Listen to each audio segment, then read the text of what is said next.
জয় শ্রীরাম। তা বন্ধুরা, এখন আমি মধ্যপ্রদেশের কুণ্ডলেশ্বর মন্দিরের গেটের ওখানে দাঁড়িয়ে রয়েছি, আর পাশে লেখা রয়েছে 2008।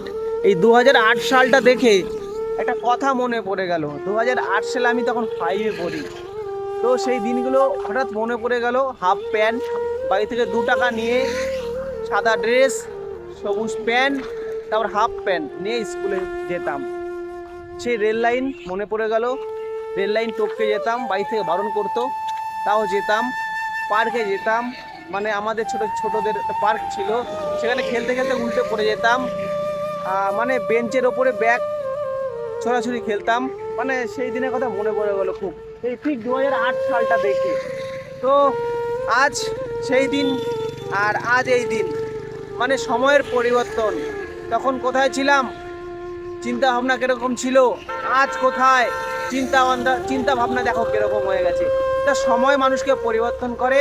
এই সালটা দেখে আজ আমার মনে পড়লো। তো বন্ধুরা, এভাবেই তোমাদের জীবনে যদি কিছু দেখে থাকে অবশ্যই কমেন্ট বক্সে জানিও। 2008 সালে তোমরা কে কোথায় ছিলে। হর হর মহাদেব। আর আমার সাইকেলটা ওই দেখো ওখানে দাঁড় করানো রয়েছে। তো এখন আমি যাচ্ছি বাগেশ্বরধাম সরকার, যা এখান থেকে 128 কিলোমিটার দূরে অবস্থিত।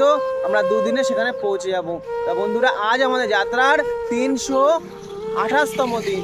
আমার বাড়ি পশ্চিমবাংলার নদিয়া জেলার মদনপুরে। সেখান থেকে প্রথমে 9 মাস পায়ে হেঁটে, তারপরে সাইকেল নিয়ে।